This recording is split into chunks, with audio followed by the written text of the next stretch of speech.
शिव विश्वास का एक प्रतीक है।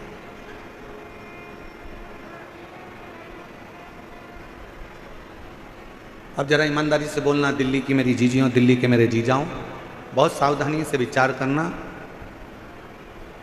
दिल से हृदय से उस बात का स्मरण करिएगा कि आज के जमाने में भाई भाई पर विश्वास नहीं करता, पुत्र पिता पर विश्वास नहीं करता, कोई रिश्ते कोई नाते आपस में एक दूसरे पर विश्वास नहीं करता। काका बुआ मामा फूफा नाना नानी चाचा चाची जो भी एक संबंध हैं वो विश्वास से दूर हो गए।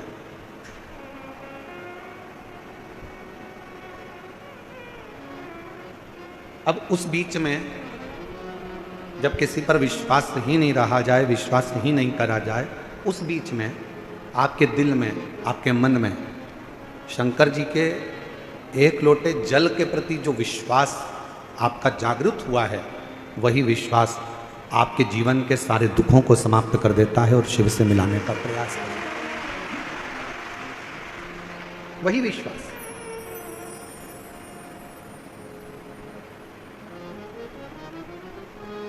आप किसके अधीन चल रहे हैं? एक बड़े से हाथी को भी पानी डुबो देता है।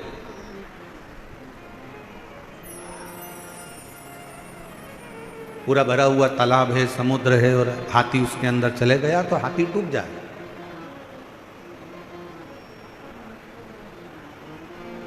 एक बड़े से विशालकाय हाथी को भी पानी डुबो देता है, पानी डुबा देता है।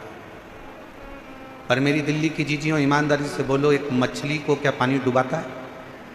जम के तो बोलो, मछली को पानी डुबोता नहीं है।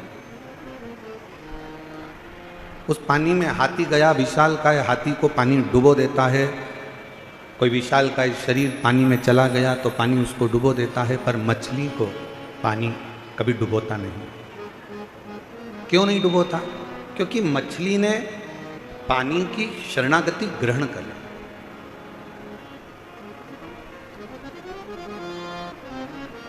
मछली ने पानी की शरणागति को ग्रहण कर ली, और मछली ने अगर पानी की शरणागति ग्रहण कर ली तो फिर पानी मछली को डुबोता नहीं है।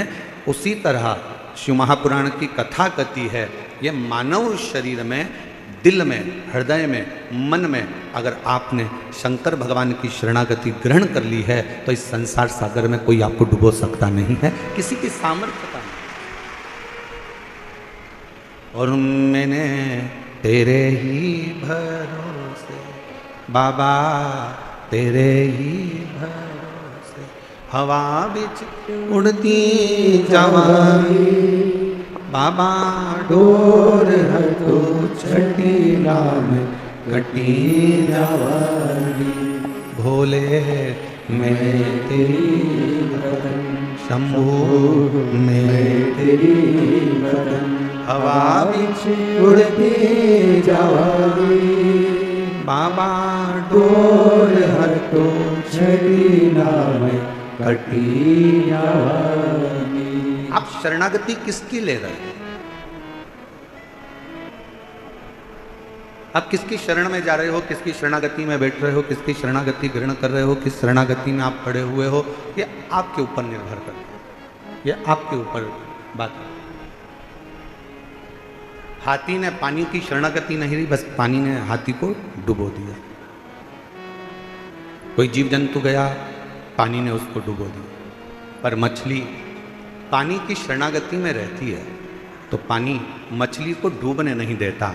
उसी तरह जो एक बार एक लोटा जल लेकर, अपने घर का जल भरकर, अपने घर का पात्र लेकर, अपने घर का जल लेकर जब शंकर जी के मंदिर तक कोई जाता है और शिव की शरणागति ग्रहण कर लेता है, शंकर भी उसे भव सागर में, संसार सागर में डूबने नहीं देता, डूबने नहीं देता। एक बड़ा सुंदर प्रसंग आता है, हस्तिनापुर शिव महापुराण की कथा आप लोग श्रवण कर रहे हैं, निरंकारी मैदान दिल्ली में, स्मरण करिएगा। एक बार माता पार्वती जी भगवान शंकर के साथ में नंदी पर बैठकर भ्रमण करने के लिए निकलती हैं, चलती हैं।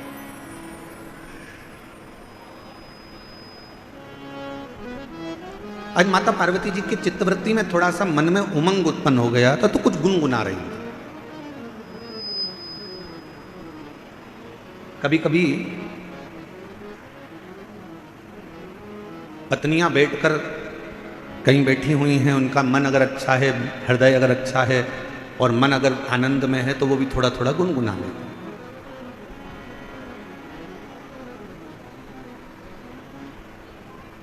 थोड़ा थोड़ा गुनगुनाने का कार्य कर लेते हैं।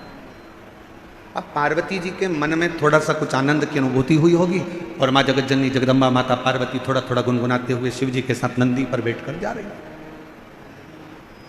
कितना सुंदर भाव कहा गया कि एक पत्नी का पति के प्रति और पति का पत्नी के प्रति एक कर्तव्य सबसे बड़ा ये है कि कभी भी अपनी पत्नी को कहीं लेकर जाओ या पत्नी अपने पति के साथ कहीं पर जाए तो दोनों का तालमेल ऐसा होना चाहिए कि दोनों के चेहरे पर एक स्माइल, एक प्रसन्नता, एक आनंदता दोनों के मुख पर होना चाहिए।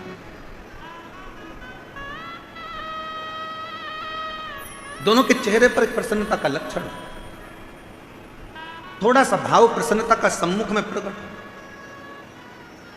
पर आज का जमाना बड़ा विचित्र है।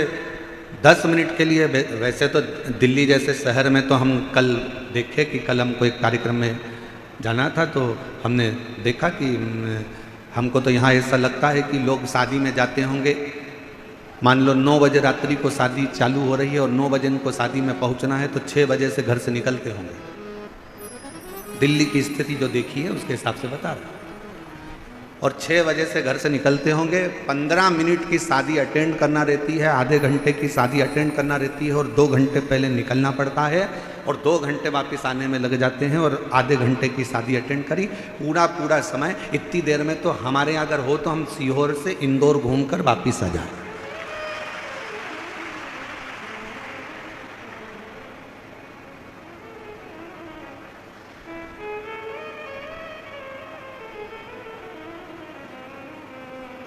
और हमको तो ऐसा लगता है कि कई कई माताएं ऐसी बैठी होंगी, मेरी जीजियाँ मेरे जीजा ऐसे बैठे होंगे जो अगर गाड़ी में चलते भी होंगे तो अपनी रोटी की थाली, प्लेट, कटोरी, चम्मच और टिफिन सब साथ में रख लेते होंगे, क्योंकि उनको मालूम है कि 2-4 घंटे की छुट्टी, कहीं फंस गए तो ठीक है, पाया आगे बढ़ते। पर अब एक चीज़ और अच्छी लगी दिल्ली में कि पहले की अपेक्षा दिल्ली के जो रास्ते हैं, जो पुल हैं, जो बड़े बड़े ब्रिज हैं, इन ब्रिज ने लोगों के चलने की आसानी कर दी और आराम से अब रास्ता लोगों का सरल और सहज हो गया। और बचा कुचा था तो वो मेट्रो चल गई है।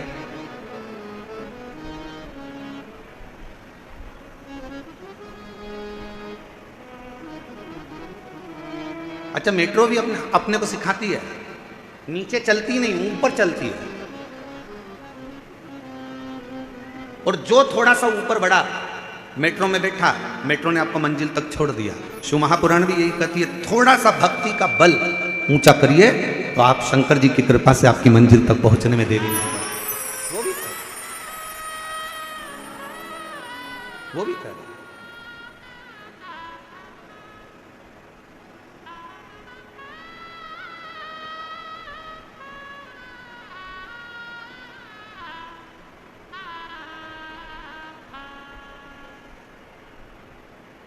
और मैंने तेरे ही भरोसे बाबा, तेरे ही भरोसे।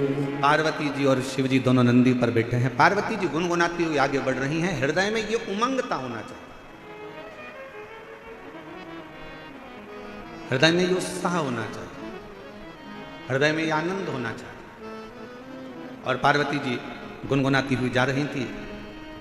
आज माँ पार्वती जी ने देखा कि पूरा वीरान पड़ा हुआ है और एकांत तो कोई स्थल मिल गया। पार्वती जी ने शिव जी के हाथ जोड़े और शंकर जी को प्रणाम कर कर पार्वती जी ने उस स्थान पर रोक दिया। बाबा, थोड़ा नंदी को कहो ना रुकेगा, थोड़ा नंदी को बोलिए रुक जाए। नंदी को रोका।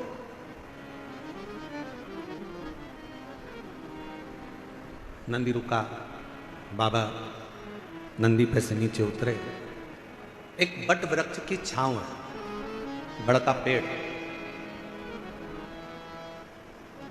उस बट वृक्ष की छांव में मेरे भगवान शंकर नंदी से उतर कर बैठ गए। मां जगत जननी जगदम्बा उनके चरणों में जाकर बैठ गई। मेरी पार्वती मां उनके चरणों में बैठी।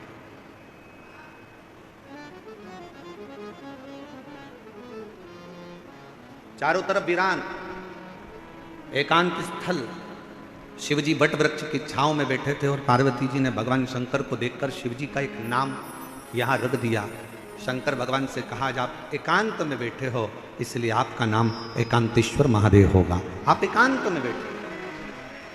और हमने पहले भी कथा में कहा, शिव महापुराण की कथा पहले भी वर्णन करी है, कहीं मौका मिल जाए, कोई जंगल से आप निकल रहे हो, कोई राह से आप निकल रहे हो, कोई मार्ग से आप निकल रहे हो, अपने पास में पानी का बोतल रखा है, जल का पात्र रखा है, और चलते चलते आप कोई एकांत स्थान से निकल कर जा रहे हो और आपको लगे कि कहीं पर एकांत में कोई शंकर जी का ओटला है, कोई शिव जी का स्थान है, कोई शंकर का शिवलिंग वहां पर रखा हुआ है, मन में आ जाए, 2 मिनट के लिए गाड़ी रोककर, कोई जब नहीं हो, पूरा रास्ता जब सुना पड़ा हो, तब एकांत में अगर कोई शंकर का शिवलिंग मिल जाए तो अपने पास में जो जल रखा हो वो जल लेकर एक बार भगवान शंकर को एकांत में चढ़ाकर उससे अपने दिल की बात कर कर देखना। मेरा एकांतेश्वर महादेव आपके ऊपर कृपा जरूर जरूर। बोल बम का नारा है, सारी समस्या का हल। एकांतेश्वर महादेव करुणा जरूर करे, कृपा जरूर करेगा।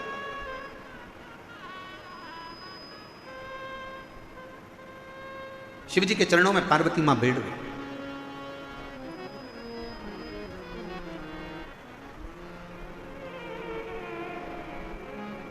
और कितना सुंदर भाव कहा,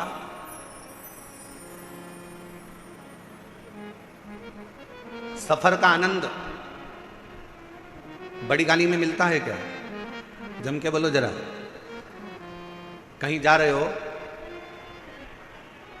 केदारनाथ जी दर्शन करने जा रहे हो, या मथुरा जी में वृंदावन में बिहारी जी का दर्शन करने जा रहे हो, या अयोध्या जी जा रहे हो, सांवरिया सेठ जा रहे हो, खाटू श्याम बाबा का दर्शन करने जा रहे हो, सालासर बाबा जी का दर्शन करने जा रहे हो, सीहोर कुबरेश्वर धाम में भोलेनाथ जी का कंकर शंकर दर्शन करने के लिए जा रहे हो, या कहीं दूर आप सफर कर रहे हो और बहुत बड़ी गाड़ी है आपके पास में, बहुत बड़ी गाड़ी। अब इतनी बड़ी गाड़ी में बैठकर आप सफर कर रहे हो, ईमानदारी से बोलना, क्या आनंद बड़ी गाड़ी में मिलता है? करोड़ों की गाड़ी है, 1 करोड़ की, 1.25 करोड़ की, 1.5 करोड़ की, 2 करोड़ की गाड़ी है। क्या आनंद उस 2 करोड़ की गाड़ी में मिलता है? शिव महापुराण की कथा कहती है, शंकर भगवान के पास में कोई पुष्पक विमान नहीं था, शंकर भगवान के पास में कोई ऐसा वाहन नहीं था, शंकर भगवान के पास में तो केवल एक बूढ़ा नंदी था। शिव महापुराण की कथा कहती है, आपके पास में बहुत बड़ी गाड़ी है, आपके पास में करोड़ों की गाड़ी है। शिव पुराण की कथा कहती है, क्या उसमें आनंद मिलता है? शिव कथा कहती है, बड़ी गाड़ी में आनंद नहीं मिलता, बड़े पैसे की गाड़ी में आनंद नहीं मिलता, जो आनंद किसी बड़े दिल वाले के साथ सफर करा जाता है तो आनंद प्राप्त होता है। करोड़ों की गाड़ी है, मालूम पड़े पैसे की गाड़ी तो हो गई, बहुत महंगी गाड़ी है, बहुत पैसे की गाड़ी है, बहुत बड़ी गाड़ी है, और मालूम पड़े उस गाड़ी को लेकर जाने वाला व्यक्ति दिल का बड़ा नहीं है, मन का बड़ा नहीं है, जरा जरा सी बात में कचर कचर कर रहा है, थोड़ी थोड़ी सी बात में लड़ने बैठ गया, थोड़ी थोड़ी सी बात में झगड़ा करने बैठ गया, थोड़ी सी बात में विवाद करने बैठ गया। ईमानदारी से बोलो, वो करोड़ों की गाड़ी में तुम्हें सुख मिलेगा क्या? अरे बोलो तो मेरी दिल्ली की जीजी हो, दिल्ली के जी जाओ, जम के बोलो जरा, मिलेगा सुख? नहीं। बड़ी गाड़ी में जो सुख नहीं है, पैसे की गाड़ी में जो सुख नहीं है, वो सुख किसी बड़े, अगर पति का हृदय बड़ा है, भले उसके पास में गाड़ी नहीं है, पिता का हृदय बड़ा है, भले उसके पास में गाड़ी नहीं है, भाई का हृदय बड़ा है, भले उसके पास गाड़ी नहीं है, तो निवेदन करूंगा, ये सारी बड़ी गाड़ियों को छोड़कर आपका पति अगर ऑटो में भी लेकर जा रहा है और उसका दिल बड़ा है, तो ऑटो में ही तुम्हें 4 व्हीलर का सुख प्राप्त होगा, उसमें वो सुख प्राप्त होगा।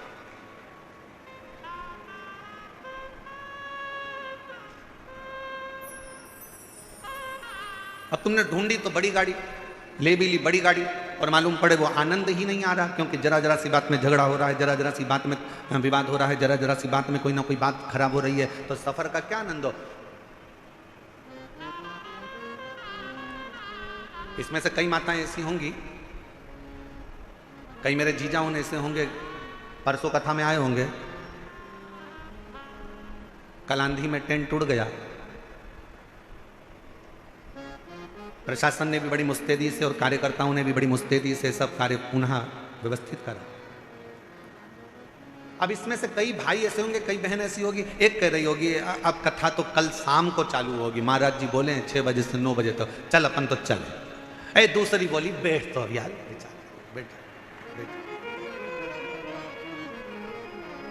फिर तीसरी ने कहा अरे वह भोजन का जो पंडाल था वो भी उड़ गया,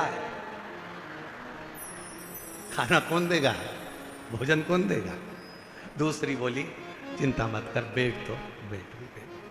हम तो बाबा के भरोसे चलते हैं, हम तो बाबा के भरोसे चलते हैं, दुनिया वाले जलते हैं, ये दुनिया वाले जलते हैं, हम तो बाबा के भरोसे चलते हैं, डमरू वाले के भरोसे चलते हैं, काशी वाले के भरोसे चलते हैं, हम तो बाबा के भरोसे चलते हैं, हम तो बाबा के भरोसे चलते हैं। थोड़ा धीर रखो, थोड़ा धीर रखो,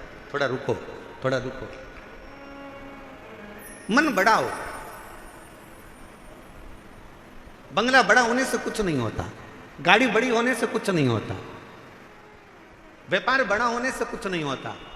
शिव महापुराण की कथा कहती है दिल जिसका बड़ा हो, घर भले छोटा हो, निवेदन है एक बार उसके घर में जाकर देखना, जो जीवन का आनंद मिलेगा वो कहीं प्राप्त नहीं।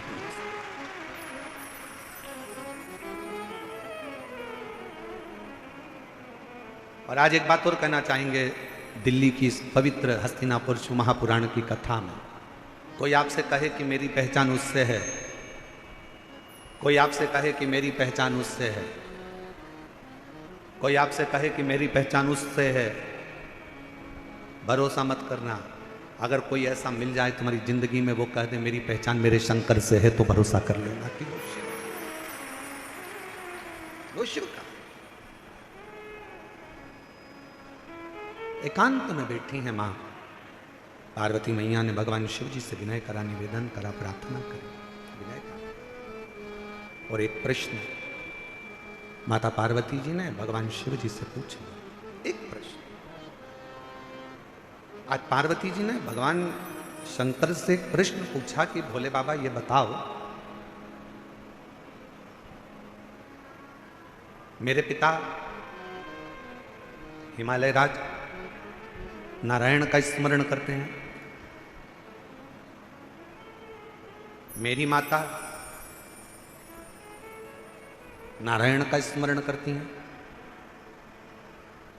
मेरा भाई नारायण का स्मरण करते हैं, पर एक बात समझ में नहीं आती कि मुझ में आपके चरणों की भक्ति कैसे प्राप्त होगी।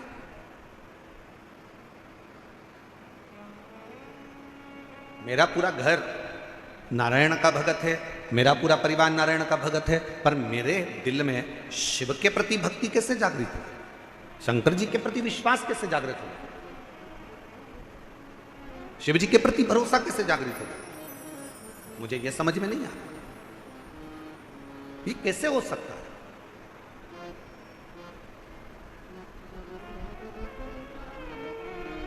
ये कैसे होगा? शंकर भगवान मौन होकर बैठे रहे, स्तुप्त, एकदम शांत। भगवान शिव थोड़ी देर बैठे रहे और फिर निवेदन करेंगे, कहीं एकांतेश्वर महादेव आपको दिख जाएं आपने जल चढ़ाया, जल भी नहीं है। बेलपत्र जो शिव जी पे चढ़ी है उसी को उठाकर फिर चढ़ा दिया, वो भी नहीं है। तो एकांतेश्वर महादेव को देखकर अगर आप एकांत में 2 क्षण शिव जी के साक्षी में, शंकर भगवान के सम्मुख में अगर बैठ गए और अपने दिल की बात, श्री शिवाय नमस्तु, श्री शिवाय नमस्तु, श्री शिवाय नमस्तु, श्री शिवाय नमस्तु। एकांत में बैठकर अगर आपने भगवान शंकर के मूल मंत्र का जाप कर कर अगर अपने दिल की बात भगवान देवाधिदेव महादेव से अगर कह दी, तो निश्चित है कि मेरा शिव आपके हृदय की बात को स्वीकार कर कर आपकी झोली खुशियों से जरूर भर देगा। एकांतेश्वर महादेव। कौन से महादेव? जम के बोलो जरा। एकांतेश्वर महादेव, जो एकांत में,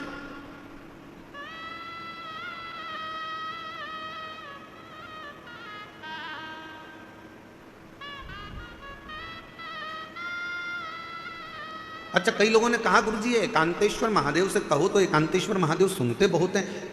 एक बात समझ में नहीं आती, एकांत का इतना वर्णन क्यों है? हमने कहा एक काम करो, तुम्हारी सास ननन के साथ बैठी हो, तुम्हारी सास तुम्हारी देवरानी के साथ बैठी हो, तुम्हारी सास तुम्हारी जेठानी के साथ बैठी हो, तुम्हारी सास मौसिया सास के साथ बैठी हो, तुम्हारी सास बुआ सास के साथ बैठी हो, तुम्हारी सास तुम्हारी 2-3 नंदे हों उन सब के साथ बैठी हो, तब तुम सास के पास जाकर कुछ कहना, सास तुम्हारी बात स्वीकार करती कि नहीं करती। और जब सास के पास से पूरी नंदे चली जाएं, मौसी चली जाए, देवरानी चली जाए, जेठानी चली जाए, देवरानी जेठानी सब अपने मायके चली गई, नंदे अपनी ससुराल चली गई, सास अकेली कमरे में है, उस समय पर सिर पे पल्लू लेकर बड़े भाव से जाकर अपने दिल की बात सास को कहना, पक्का सास अपने हाथ की अंगूठी निकाल कर, निश्चित है वो एकांत में बैठी, शांति से बैठी, एकांत।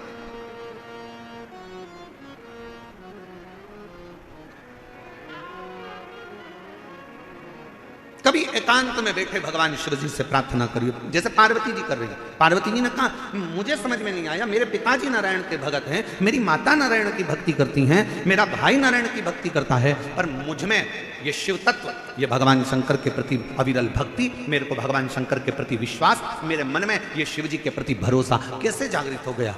कैसे? जरा आप भी विचार करिएगा। कई माताएं अपने मन पर विचार करिएगा कि आपके घर में भी किसी के घर में कोई की सेवा होती है, किसी घर में नारायण की सेवा होती है, किसी घर में राम जी की सेवा होती है, किसी के घर में कृष्ण की सेवा होती है, किसी के घर में जगत जननी जगदम्बा की सेवा होती है, किसी के घर में दत्त की सेवा होती है, किसी के घर में गुरु की सेवा होती है, किसी के घर में कोई सेवा होती है। पर आप शंकर जी से कैसे जुड़ गए? आप शंकर जी पर कैसे भरोसा कर लिए? आप शिव जी पर कैसे भरोसा कर लिए? आप शिव जी पर कैसे विश्वास कर लिए? तब आपको अभी का अनुभव नहीं होगा तो बाद में कभी ना कभी मालूम पड़ेगा कि ये आज का नहीं है। भगवान शंकर ने कहा पार्वती तू पूछ रही है कि तेरे पिता नारायण को भजते हैं, तेरी मां नारायण को भजती हैं, तेरे भाई नारायण को भजते हैं और मैं शिव जी की भक्ति में कैसे लग गई? तो सुन पार्वती, तेरी जो नानी है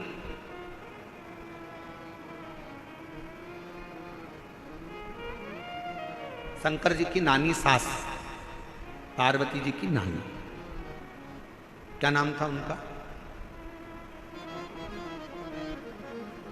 बोलो बोलो जल्दी से बोलो। ओ दिल्ली वाले, अब दिल्ली वाले कहेंगे गुरुजी हमें तो पड़ोसन का नाम नहीं मालूम, तुम शंकर जी की नानी का नाम पूछ रहे हो। पार्वती जी की, पार्वती जी की नानी का नाम क्या है? सुधा। क्या नाम है? सुधा।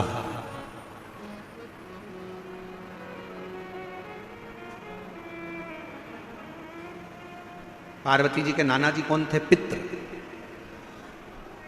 पितृ लोक में जो पितर निवास करते हैं उन पितर की पत्नी सुधा और पितरों की जो 3 बेटियां हैं मैना, धन्या और कला, पितरों की।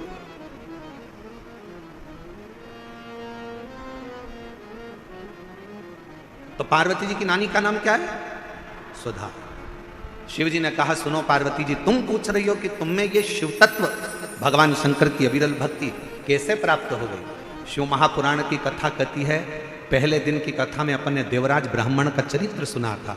देवराज ब्राह्मण बहुत पाप कर्म करा था तो वो महापापी था। उसने कभी शंकर का मंदिर नहीं देखा, उसने कभी शिवालय नहीं देखा, वो कभी भगवान के मंदिर नहीं गया, उसने कभी भगवान का नाम नहीं लिया। महापापियों की गिनती में देवराज ब्राह्मण आता।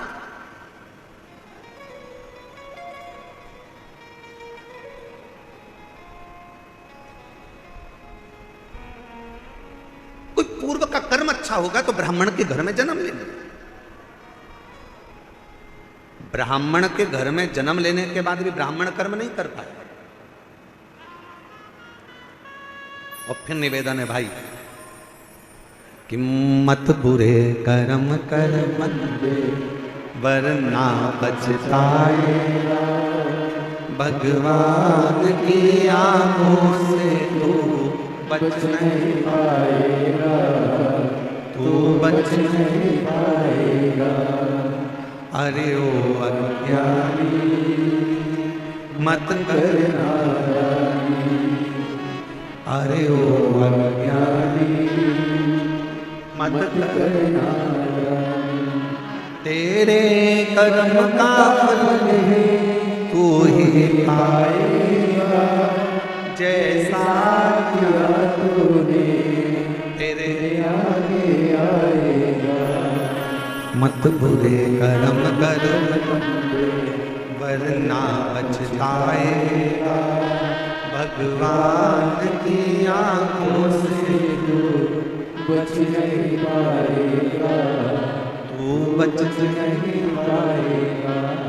अरे हो अज्ञानी मत करना। शिव पुराण की कथा कहती है बुखार में चक्कर आएंगे तो कोई हाथ पकड़ने वाला मिल जाएगा।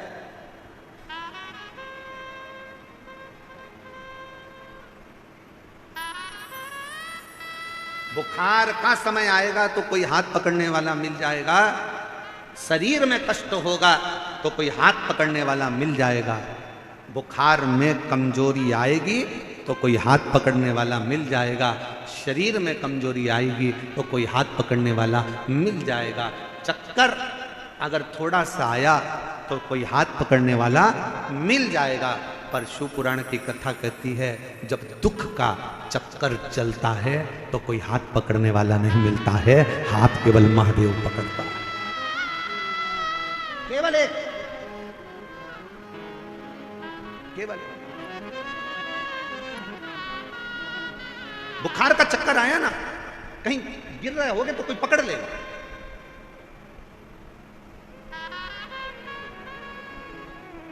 पर जब समय का चक्कर चढ़ता है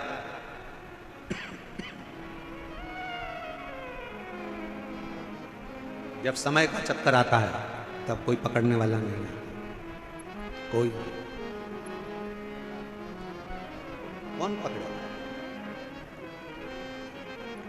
बुखार में हाथ पकड़ने वाले बहुत होंगे, कमजोरी में हाथ पकड़ने वाले बहुत होंगे, पर जब दुख का चक्कर आएगा, कोई विपदा आएगी, कोई कष्ट आएगा, तब कोई हाथ नहीं पकड़ेगा। कोई नहीं। उस समय पर कोई हाथ नहीं पकड़ेगा। पर शिव पुराण की कथा कहती है उस समय पर केवल एक, तुमने जो शंकर जी को एक लोटा जल रोज चढ़ाया है, ये हाथ तुम्हारा आगे बढ़कर एक लोटा जल जो शिव जी पर चढ़ाता है, वो हाथ को कोई पकड़े चाहे ना पकड़े, मेरा देव अधिदेव महादेव तुम्हारे हाथ को जरूर पकड़ लेगा। वो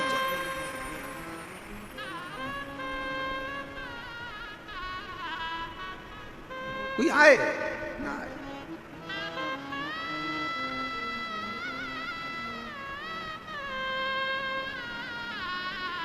उस शिव के आश्रित हो, शिव के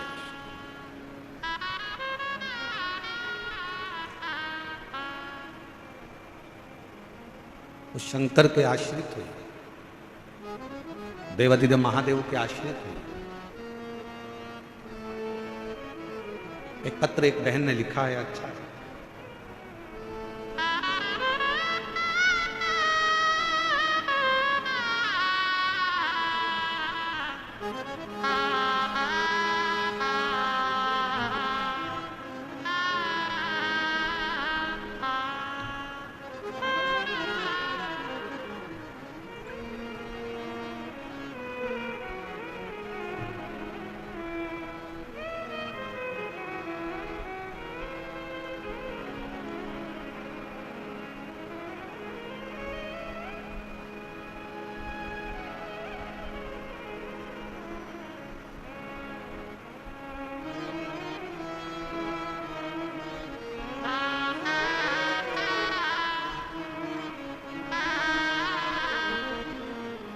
मेरा नाम गीता राठौर है, पति का नाम हरीश राठौर है।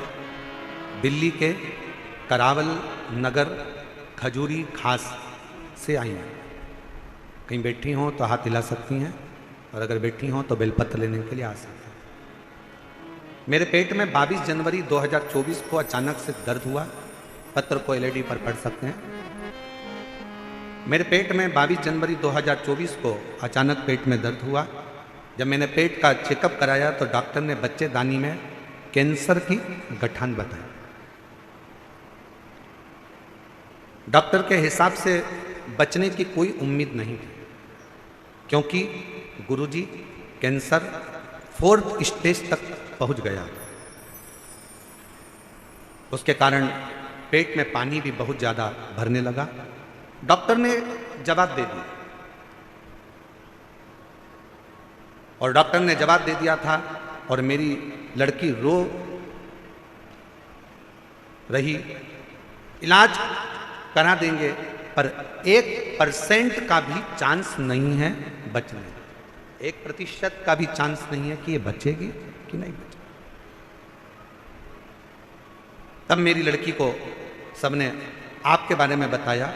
फिर मेरी बहन सीहोर गई, बाबा का भजन कर, शिवलिंग पर जल चढ़ाना, बेलपत्र लाना, शिवजी पे चढ़ी हुई बेलपत्र खिलाना प्रारंभ करा। जब बेलपत्र को शंकर पर चढ़ाकर वापिस खाना प्रारंभ करा, और चढ़ा हुआ जल जब वापिस लेना प्रारंभ करा, दूसरी बार चेकअप के लिए हम पहुंचे।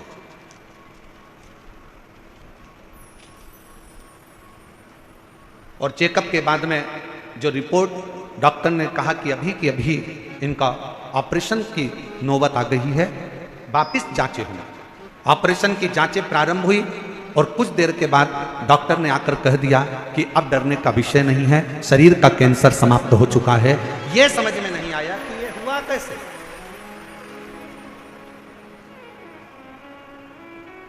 ये हो कैसे सकता।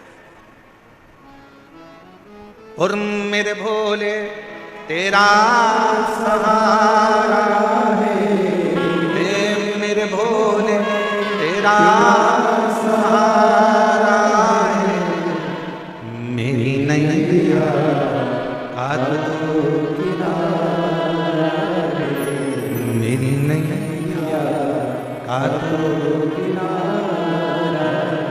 एक विश्वास, एक भरोसा, एक दृढ़ता। उस पत्र में उस बहन ने लिखा कि डॉक्टर भी आश्चर्य में है कि ये कैंसर खत्म कैसे हो सके। जो 4th स्टेज का कैंसर हो, वो क्या केवल शिवजी को जल फिर निवेदन करेंगे। आप अपने हृदय पर इस बात को लिख लें, अपने मन में इस बात को उतार लें। शंकर को चढ़ाया गया जल फिर निवेदन है, ये किसी औषधि से कम नहीं है। बस शिवजी को जब जल चढ़ाओ तो पूर्ण भरोसे और पूर्ण विश्वास के साथ चढ़ाना, तो शिव उसको स्वीकार कर। अब मानो तो गंगा मां है, ना मानो तो बहता पानी।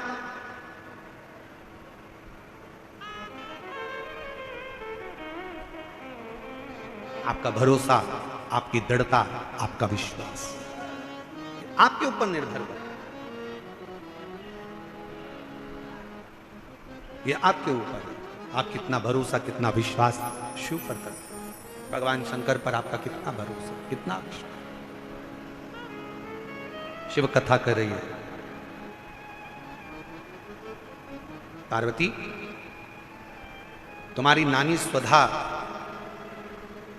तुम जब बाल्यावस्था में थी अपनी नानी के घर में गई, पितृलोक में तुम पहुंचे, और अपनी नानी के घर में बैठकर तुमने अपनी नानी को पूजन करते हुए देखा।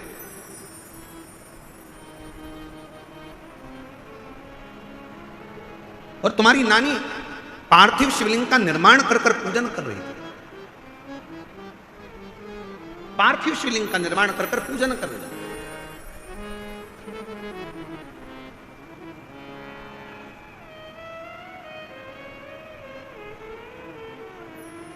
मंच पर आप खाटू श्याम बाबा का दर्शन कर रहे हो?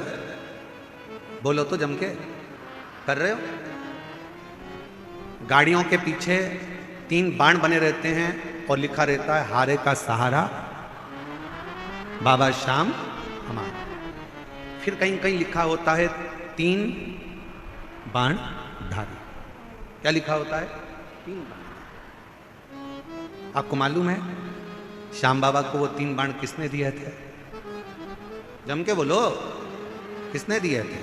जिस समय पर भगवान कृष्ण ने बर्बरीक से कहा अगर तुम कुछ प्राप्त करना चाहते हो तो शिव की आराधना, शंकर की आराधना करो, और बर्बरीक ने भगवान शिव के एक पार्थिव पूजन करना प्रारंभ करी, और जो तप में बर्बरीक लग गए, जो लगे तप में, इतनी साधना में बर्बरीक लग गए कि भगवान शंकर सामने प्रकट होकर कहते हैं, शिव महापुराण की कथा कहती है, जब दिल में कहीं कष्ट हो, दुख हो, तकलीफ हो, तुम्हारे घर में जो वृक्ष में, पौधे में जो मिट्टी हो, उस मिट्टी को वहीं पर ऊंचा कर कर पार्थिव लिंग का निर्माण कर कर उस पर 1 लोटा जल चढ़ाकर अपने मन का भाव कह दो। बर्बरीक ने पार्थिव शिवलिंग का निर्माण कर कर बर्बरीक ने भगवान शंकर की आराधना प्रारंभ करी, और जो आराधना करी मेरे शंकर भगवान प्रकट हो गए। बर्बरीक मांग तुझे क्या चाहिए? बाबा बस ऐसे बाण दे दीजिए जो दुष्टों का संहार करने के लिए हो, ऐसे बाण दे दीजिए जो अचूक हो, एक बार लग जाए तो फिर संहार कर कर माने। शंकर भगवान ने जो बाण किसी को नहीं दिए वो 3 बाण मेरे बाबा को दे दिए, बर्बरीक को दे दिए। शाम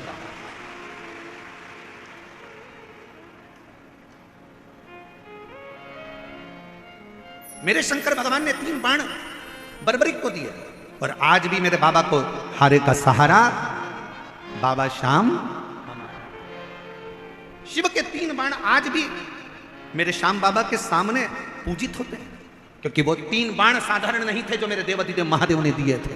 भगवान कृष्ण ने जब तप करा, साधना करी, तो भगवान शंकर की साधना कर कर भगवान कृष्ण ने कहा बाबा वर दीजिए। शंकर भगवान ने कहा तुम्हें क्या चाहिए? तो कहा पाशुपत्य अस्त्र दे दीजिए। शंकर भगवान ने कहा कृष्ण तुमको पाशुपत्य अस्त्र?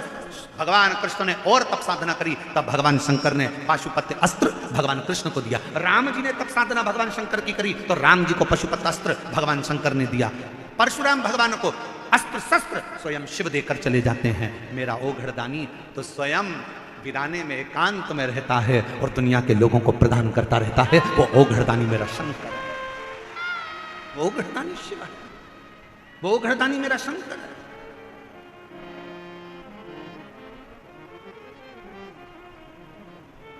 किसको नहीं दिया उसने? किसको? सर्वस्वता, सर्वस्व।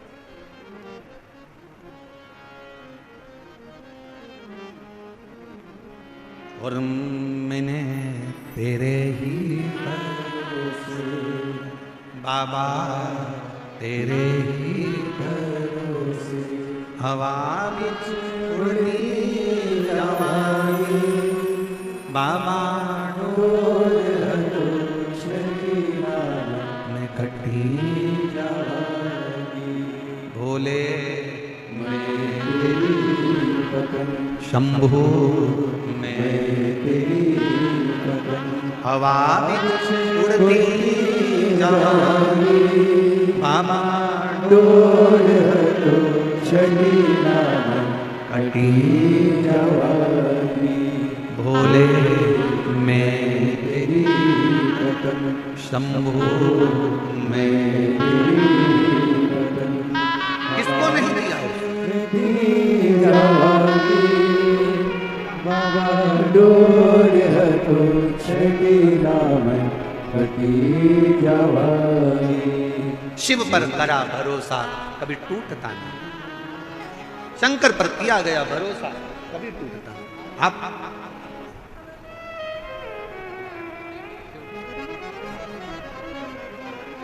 शिव पर करा भरोसा कभी टूटता नहीं, आप उस भरोसे को प्रबल बनाए। हे पार्वती, तुम्हारी मां, तुम्हारी नानी स्वधा, पार्वती तुम्हारी नानी स्वधा शिवलिंग का निर्माण कर कर पूजन करती थी, और आप उस पूजन का दर्शन बड़े दिल से करते, बड़े दिल से। और तेरे डमरू की धुन सुन के मैं काशी नगरी आऊं, तेरे डमरू की धुन सुन के मैं काशी। सब गाइए बड़े प्रेम से।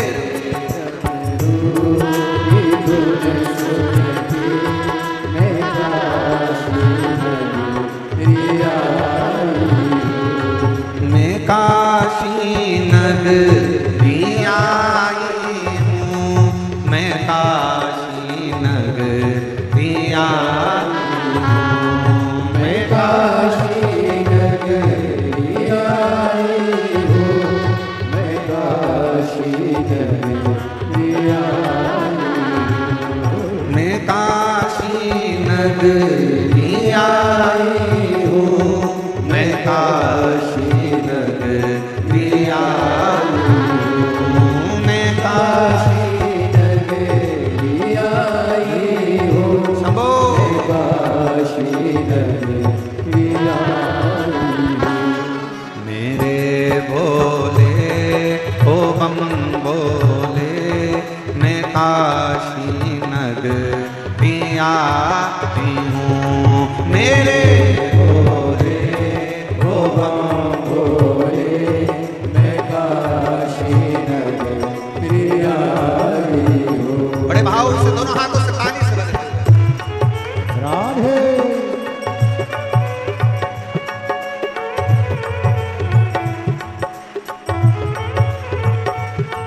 राधे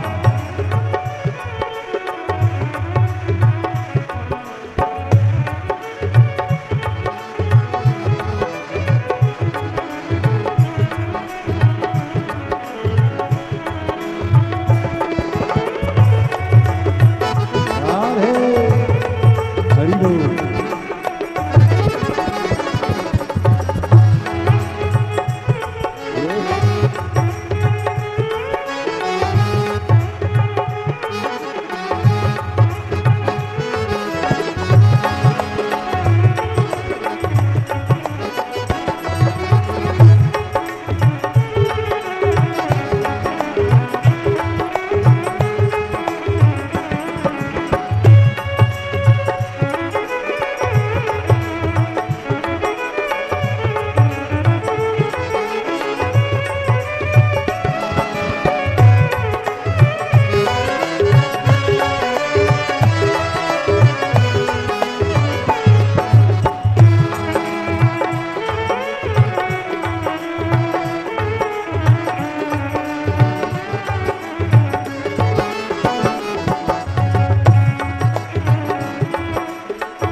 सुना है हमें ये ओ भोले, तेरी काशी में गंगा है। सुना है हमें ये ओ भोले, तेरी काशी में गंगा है।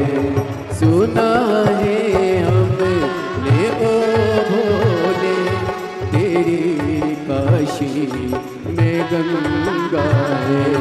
सुना है हमें ओ भोले, तेरी काशी में गंगा है। उसी गंगा में नहाने को मैं काशी नगरी आई हूँ। उसी गंगा में नहाने को मैं काशी नगरी आई हूँ। मैं काशी नगरी आई हूँ। मैं काशी नगरी आई हूँ। मैं काशी नगरी आई हूँ। मैं काशी नगरी आई हूँ। तेरे डमरू की धुन सुन के मैं काशी नगरी आई हूँ। तेरे डमरू की धुन सुन के मैं काशी नगरी आई हूँ।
सुना है हमने ओ भोले तेरी काशी में मुक्ति है। सुना है हमने ओ भोले तेरी काशी में मुक्ति है। सुना है हमने ओ भोले तेरी काशी में मुक्ति है। सुना है हमने ओ भोले तेरी काशी में मुक्ति है। उसी मुक्ति को पाने को मैं काशी नगरी आई हूँ। उसी मुक्ति को पाने को मैं काशी नगरी आई हूँ। मेरे भोले ओ बम बोले मैं काशी नगरी आई हूँ। मेरे भोले ओ बम बोले मैं काशी नगरी आई हूँ।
गौरा को पाने को मैं काशी नगरी आई हूँ।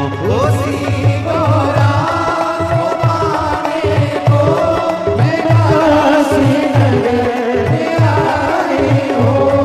मेरे भोले ओ बम भोले मैं काशी नगरी आई हूँ। मेरे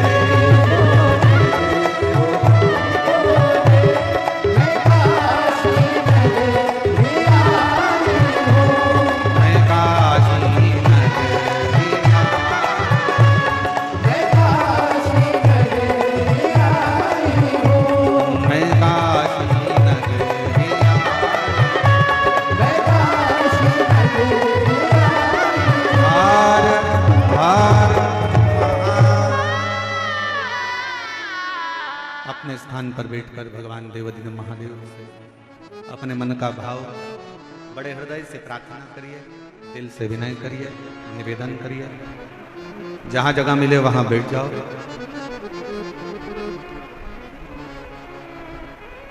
और बड़े भाव से बाबा को निवेदन, प्रार्थना, विनय करिए।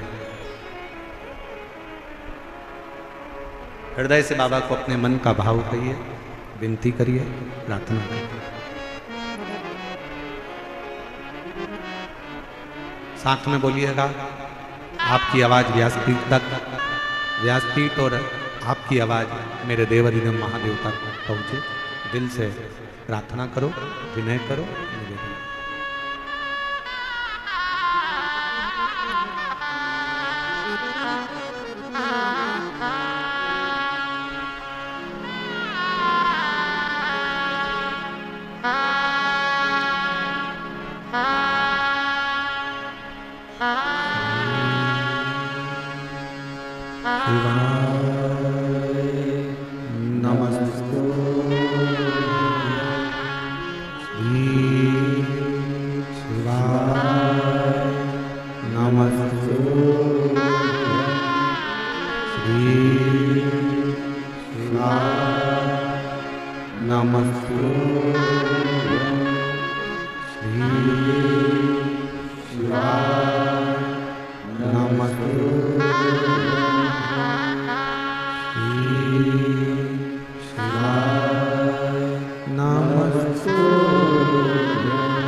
सब दुख का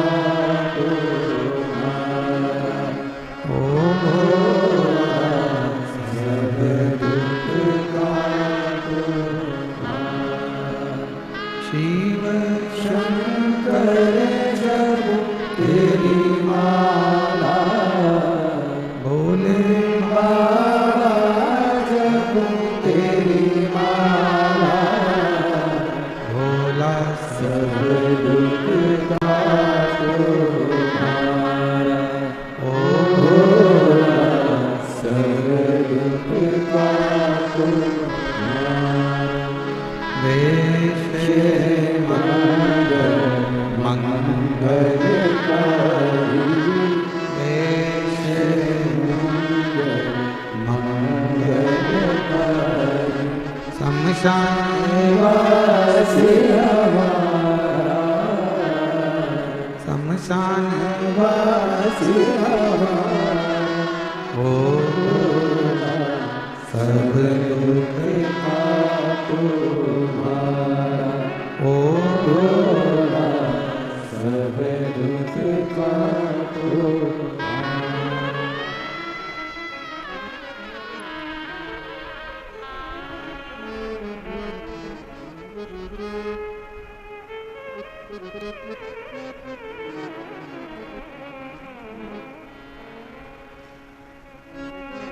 बाबा देवादिदेव महादेव भगवान शिव भरदानी त्रिकालदर्शी कैलाश विनाशी भगवान शंकर की कथा कर रहे हैं,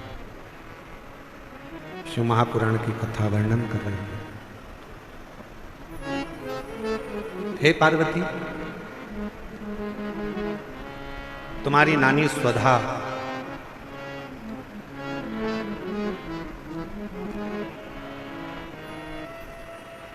जिन्होंने तुमको पार्थिव लिंग का पूजन करना सिखाया, एक बात अपने अंदर उतार कर रखिए कि जिस घर में बच्चों को शिव के प्रति अगर थोड़ा सा भी प्रेम घर के बच्चों को होता है, माता पिता ने अगर अपने बच्चों को शंकर से प्रेम करना सिखा दिया, शिव की पूजन करना सिखा दी, घर के बुजुर्ग माँ बाप ने अगर अपने बच्चों को एक लोटा जल चढ़ाना, शिव के मंदिर भेजना प्रारंभ कर दिया, तो याद रखना तुम्हारे बच्चों का बाल बांका दुनिया में कभी नहीं हो सकता, कभी भी। बोल बम का नारा है, आवाज नहीं आई, जरा दमदारी से बोल बम का नारा है। अपने बच्चों को हम कल भी कथा में कहे तो उच्च शिक्षा दीजिए, विद्याध्ययन कराइए, अच्छा कॉलेज पढ़ाइए, अच्छा स्कूल पढ़ाइए, बच्चों को अच्छी एजुकेशन दिलाइए और उस एजुकेशन के साथ बच्चों में थोड़ा थोड़ा थोड़ा थोड़ा संस्कार डालते जाइए, थोड़ा शिव के प्रति भाव व्यक्त करें, और वो कहीं ना कहीं आपके जीवन में भी काम आएगा और वो कहीं ना कहीं हमारे जीवन में भी काम आएगा। पार्वती, तुमको तुम्हारी नानी स्वधा ने तुमको पार्थिव लिंग का पूजन करना होगा। पार्थिव लिंग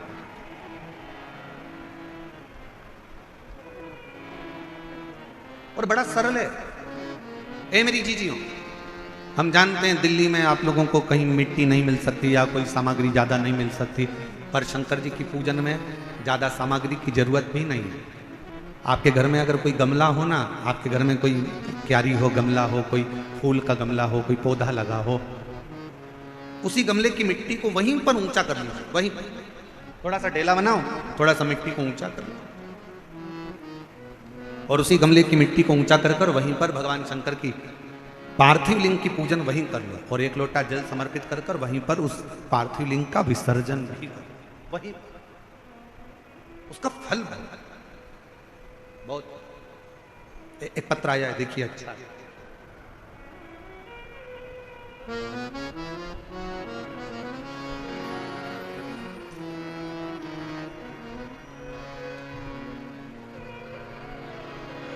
मेरा नाम उषा है। पत्र को आप लोग एलईडी पर पढ़ सकते हैं। मेरा नाम उषा है। मैं दिल्ली के करावल नगर क्षेत्र दयालपुर की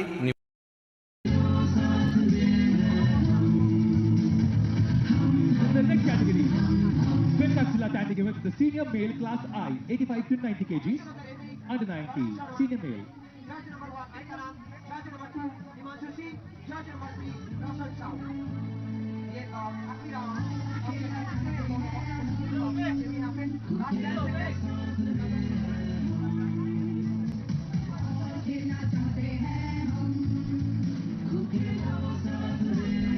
The next category is senior male class I 85.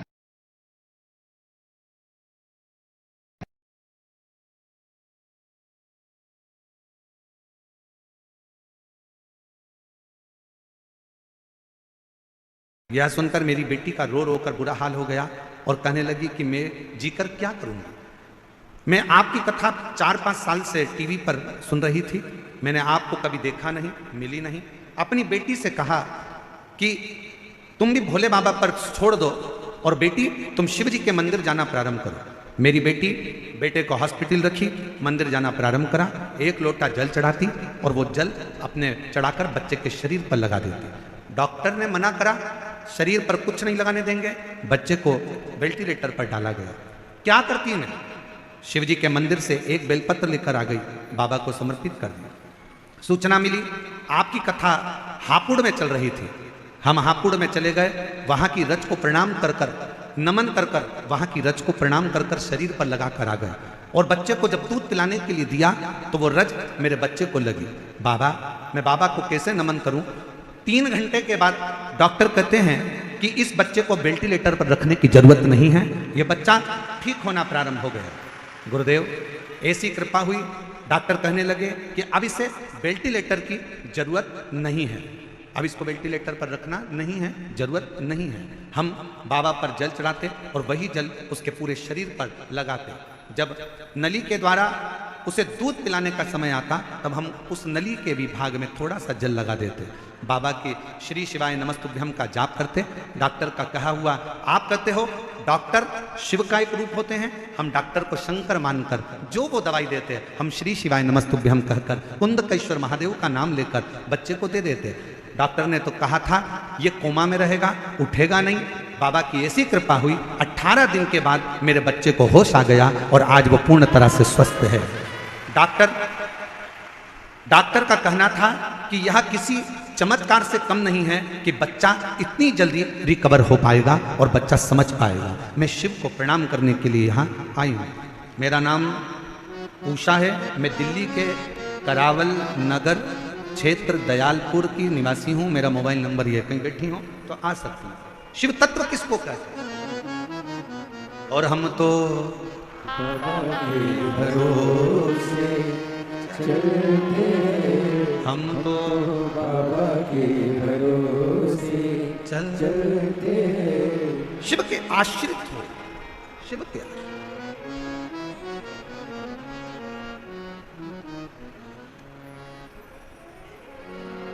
अपने बच्चों को ये ज्ञान दे दो। बच्चे छोटे हैं, उनको ये ज्ञान दो कि शंकर के मंदिर में जाया, मुख से उच्चारण करा करो श्री शिवाय, बच्चों को ये ज्ञान दो, उसका फल मिलेगा।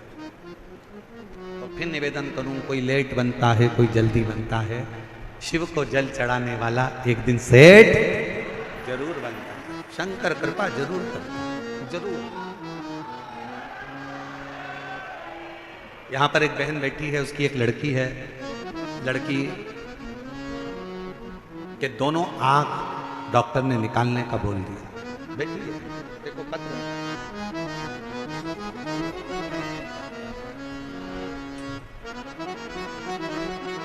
मेरा नाम रोशनी है, मेरे पति का नाम राजेश। हम खोड़ा कॉलोनी के जिला गाजियाबाद की रहने वाली हैं। मेरी बेटी का नाम पीहू है।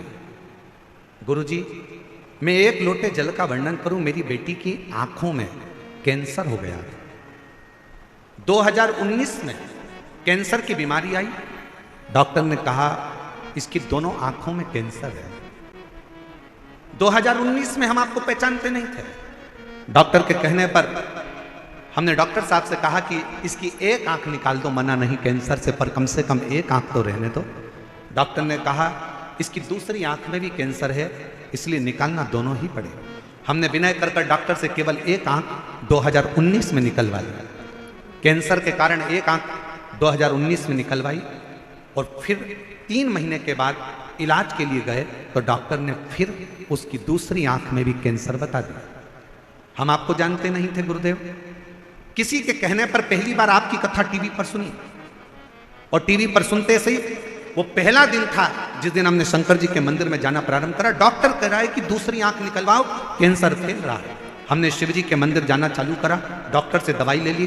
डॉक्टर को शिव का रूप मानकर उसकी दवाई को कुंदकेश्वर महादेव का नाम लेकर खाना प्रारंभ करा।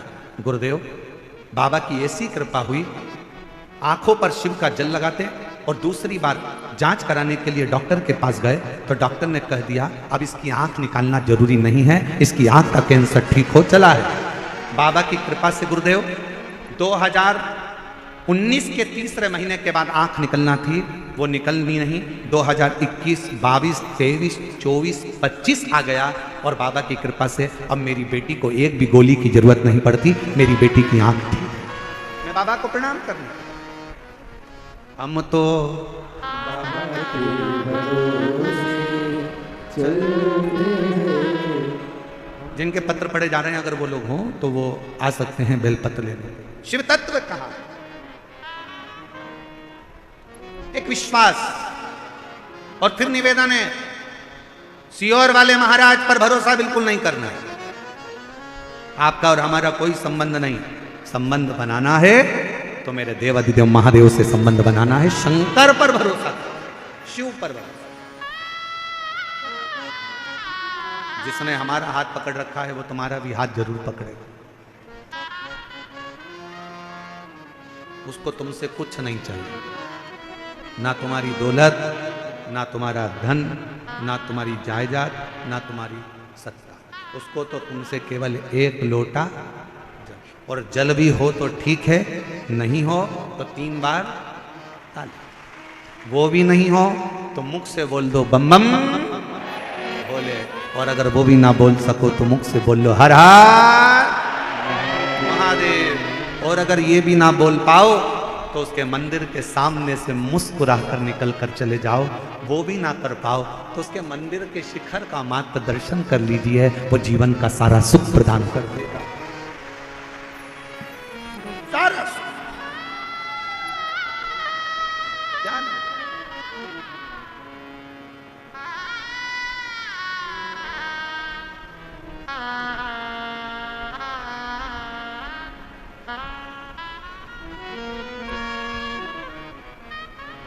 वो शिव है, शिव, वो शंकर है, वो घड़ी है। कोई कह रहा था गुरुजी हम जब महाकाल बाबा के दर्शन करने जाते हैं, हम जब केदारेश्वर बाबा का दर्शन करने जाते हैं तो कोई कह रहा था गुरुजी हम जब महाकाल राजा का दर्शन करने जाते हैं तो हमको कैसे मालूम पड़े कि हम महाकाल जी का दर्शन करें, तो महाकाल बाबा ने हमको देखा कि नहीं देखा। हम जब केदारनाथ जी का दर्शन करने जाएं तो हमें कैसे मालूम पड़े कि केदारनाथ जी ने हमको देखा कि नहीं देखा। हम जब विश्वनाथ बाबा का दर्शन करने के लिए काशी जाएं तो हमको कैसे मालूम पड़े कि विश्वनाथ ने हमको देखा कि नहीं देखा। शिव पुराण की कथा कहती है जब बाबा का दर्शन कर कर आप उसके मंदिर से बाहर निकलो और आपके चेहरे पर किसी भी कारणवश थोड़ी सी भी मुस्कुराहट आ जाए, समझ लेना कि मेरे महाकाल ने तुमको देख लिया, मेरे विश्वनाथ ने तुमको वो देख रहा।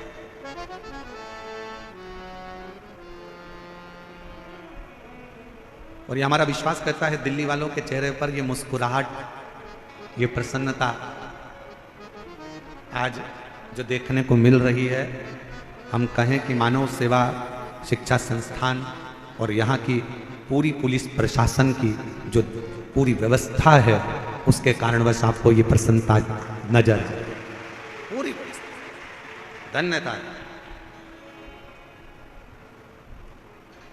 बहुत बहुत साधुता, बहुत बहुत साधु।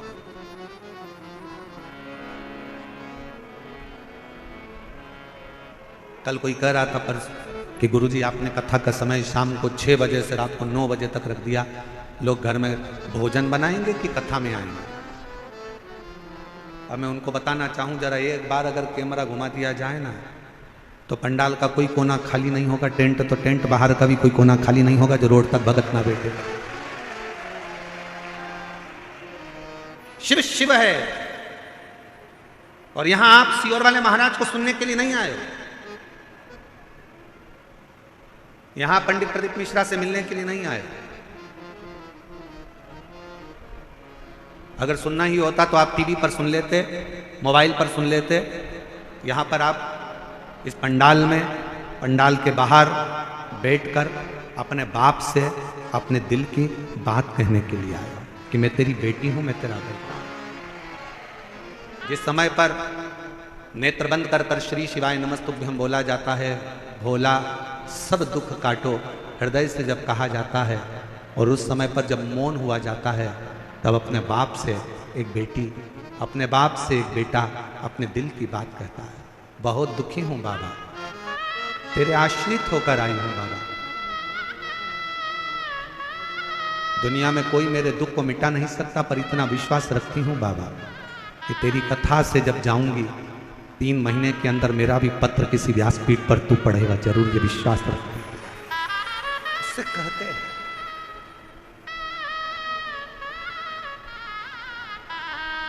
वो भरोसा आपके भीतर होना चाहिए, वो विश्वास आपके भीतर होना चाहिए। आप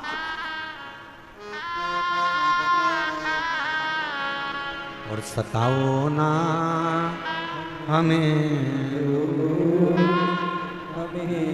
दिल की बीमारी है, हमारा दुनिया। यही बेटी है जिसकी दोनों आंखों में कैंसर हो गया था। 2019 में डॉक्टर ने, बहन ने कहा कि मेरी बेटी पूरी नहीं देख पाएगी तो एक आंख निकाल दीजिए। डॉक्टर से एक आंख निकलवाई। डॉक्टर ने 3 महीने के बाद कहा इसकी दूसरी आंख में कैंसर आ गया है, इसको निकलवा दे। बहन ने पहली बार कथा सुनी और मंदिर जाना प्रारंभ करा।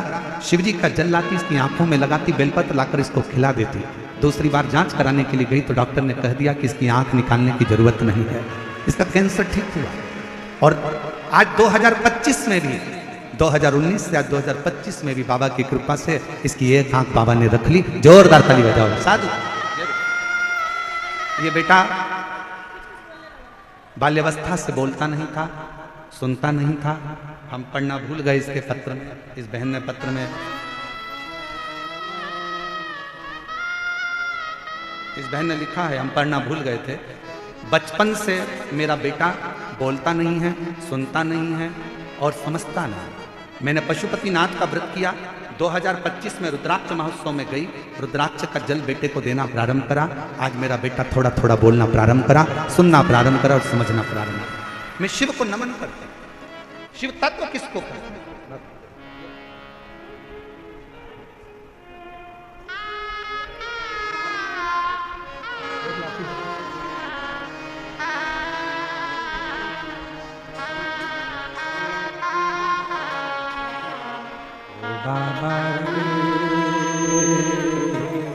तेरे बिना क्या जीना, ओ शंभो तेरे बिना क्या जीना। फूलों की गलियों में, काशी की गलियों में, फूलों की गलियों में, काशी की गलियों में, तेरे बिना कुछ कहना, तेरे बिना भी क्या जीना, ओ भोले रे, तेरे बिना भी क्या जीना। उस पर आश्रित हो, आश्रित। आप उस पर कितना भरोसा करते हो? फिर निवेदन है, दुनिया में कोई बाबा ऐसा पैदा नहीं हुआ जो तुम्हारे दुख को मिटा दे। किसी महाराज के चक्कर में मत पड़ना, किसी बाबा के चक्कर में मत पड़ना। दुनिया में कोई बाबा कोई महाराज ऐसा पैदा नहीं हुआ जो तुम्हारे दुख को मिटा दे। तुम्हारे सिर में दर्द हुआ है तो गोली तुम्हें खाना पड़ेगी, पेट में दर्द हुआ है तो गोली तुम्हें खाना पड़ेगी, पड़ोसी गोली खाएगा उसका कोई फायदा नहीं होगा। उसी तरह तुम्हारे दुख को कोई दूसरा नहीं मिटा सकता, तुम्हारे दुख को तुम्हारा चढ़ाया गया एक लोटा जल ही तुम्हारे हाथ का मिटा सकता, कोई नहीं मिटाएगा। कोई बाबा तुमसे कह दे कि मैं तेरा दुख मिटा दूंगा, तुम्हारा दुख काट दूंगा, तुम्हारे कष्ट काट दूंगा, विश्वास मत करना, भरोसा मत करना। कलिकाल है, बड़ा विचित्र काल है, बिल्कुल भरोसा मत करो। भरोसा केवल एक राम जी पर, शिव जी पर, भगवान पर, उसके सिवा किसी पर नहीं। कौन दुख मिटाएगा? अपना दुख अपने को मिटाना, अपना कष्ट अपने को मिटाना। अपने को छींक आएगी ना, अपन को छींकना। पड़ोसन को कहो छींक दे तो वो छींकने से तुमको कौन सा फायदा हुआ? तुम्हें खांसी चल रही है, तुम्हें खांसना है, तुम्हारा सिर दुख रहा है, तुम्हें गोली लेना है। पड़ोसी को कितना भी खिलाओगे वो गोली तुम्हें असर नहीं करेगी। कोई तुम्हारे दुख को नहीं काट सकता। तुम हो, प्रतिदिन तुम्हारे बच्चे कहें कि माँ ये कष्ट है, प्रतिदिन उसके दरवाजे पर जाना प्रारंभ करो। प्रतिदिन प्रतिदिन उसके दरवाजे तक जाओ तो आप उसकी चौखट तक पहुंचो तो क्या नहीं देगा? भूखे को भोजन, प्यासे को पानी, जय बाबा बर्फानी। उसका नाम ही यही है कि किसी को भूखा नहीं छोड़ता, किसी को प्यासा नहीं छोड़ता, देता है।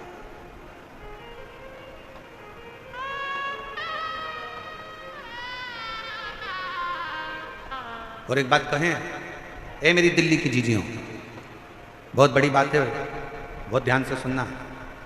इतना तेज कल आंधी आया, तूफान आया, पूरा टेंट अस्त व्यस्त हो गया।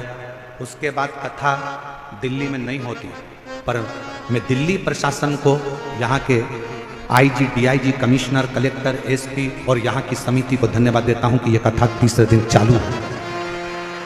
बहुत मुश्किल था और इसमें सब जोरदार ताली बजाओ, कुछ साधारण ताली नहीं, अच्छी जोरदार ताली जो ये कथा चालू है, नहीं तो बहुत कठिन था, बहुत कठिन।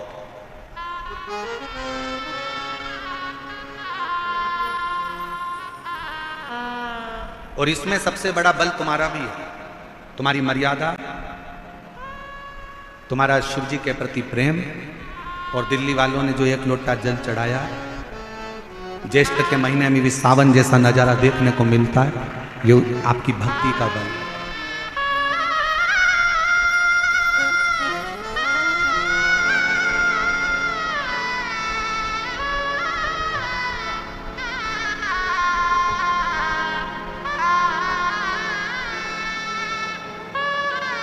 आपकी बेटी के बेटे को सिर में गांठें हो गई थी, वेंटिलेटर पर चले गया था।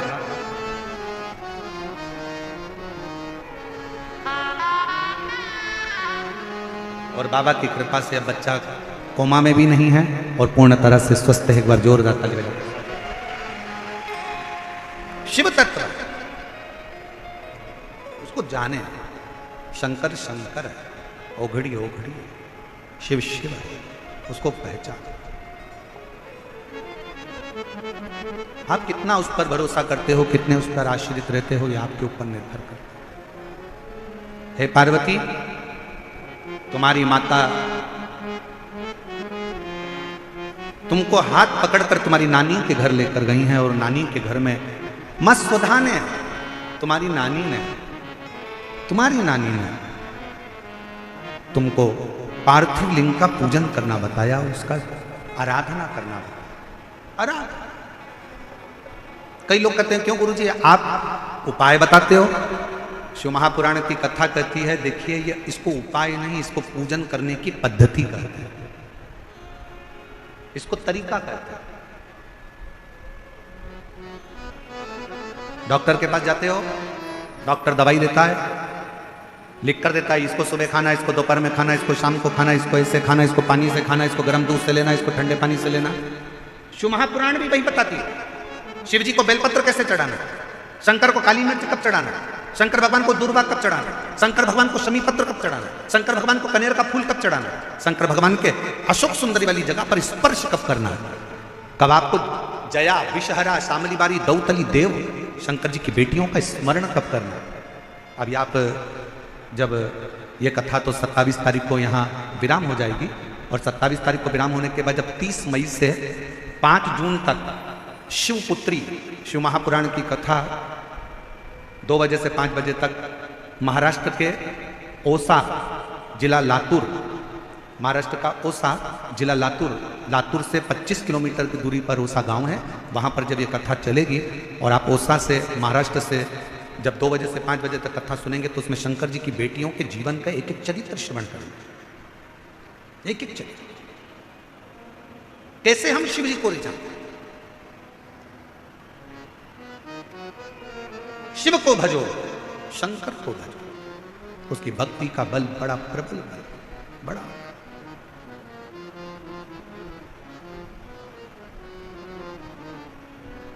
दिल्ली में किसी का नोट का भरा हुआ एक बैग, सूटकेस ऑटो में रह जाए, क्या उस पैसे का भरा हुआ बैग वापस मिल सकता है? जम के बोलो जरा। अब देखिए पत्र,